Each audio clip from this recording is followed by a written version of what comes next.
cabbages is one of the crops that is in high demand all year long around my area. And so this is one crop that I'm choosing, that I'll always be having this crop all year round on the farm. So the idea that I have is, instead of doing an entire acre, what I'll be doing is I'll do this in batches. So basically, if you look at the research, most of the farmers do, like for cabbages, an acre is between 8,000 to 10,000 crops. So what I'm opting to do is, instead of doing the 8,000 to 10,000 crops at once, what if I do 1,000 every month? And this is my first batch, at least for this period. This is that is almost mature. These cabbages are at 2 weeks. Actually, it's exactly 2 months from transplant.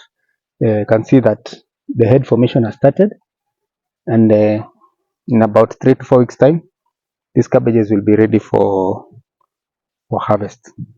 But I'm seeing some signs of trouble that may easily not get me to the market, and if I am not careful, I might lose on the crop. So looking at this section here, these cabbages look quite healthy and promising. You can see that the head formation has started, and we're going to form some uniform and some quality heads. But on another section down there, the crops have already started being infected by a bacterial disease, and to be specific, it's a black rot, and that is spreading quite rapidly, and you can notice the crops are really affected. Of course, one thing I noted, there's a slight oversight on my end, because for these cabbages, I normally propagate my own seedlings, but this time round, I opted to buy this. I was not able to sow the seedlings in good time. I had to buy these seedlings from a farmer, neighboring farmer here. So of course, I didn't check on the variety, because one of the major issues that you check on before you plant your crop is disease resistance, because here we have that problem of bacterial diseases, so the black rot and such.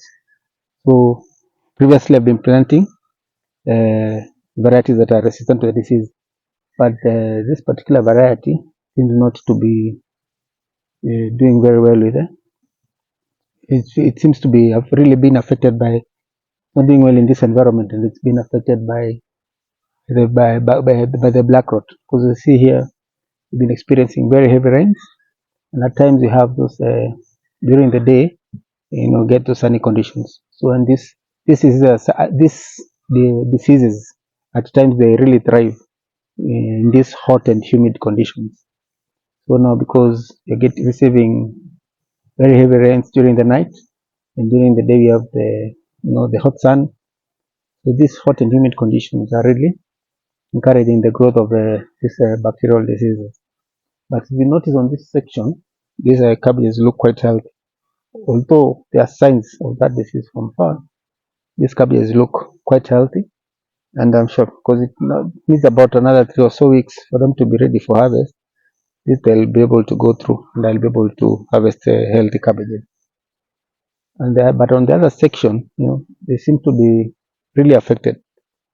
And the strange thing is that it's the same variety, planted on the same date, and the same conditions, same fertilization, same disease and pest management. However, on this particular bed, this section here, the previous crops that have been grown here, I've been feeding the soil with a compost, and then even during this, before transplanting this, we prepared the beds, then now added a well done compost. In addition to the compost in transplant, again we did an NPK fertilizer. Then after 3 weeks, we did a top dress of and then also now we've done a third top dress for fertilizer rich in another NPK top dress, so that now encourage to have good head formation. But on that other section, because I didn't have enough compost, that section, whatever was grown there, it has not been grown before, and it has not seen any no organic matter has been added for a couple of years, several years, probably even over 2 decades. So you notice that. So the nutrition, the crop nutrients there, the nutrients available, there are not enough nutrients that are available, and that's why you notice in that section those crops seems to be more susceptible to the disease on this part that crops have been well fed.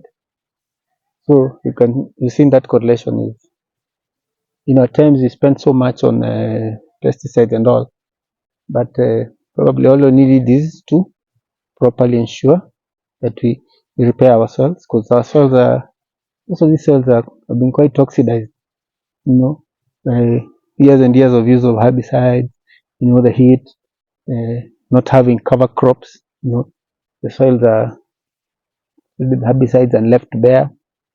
So with the years and years of misuse, the soils have really been degraded.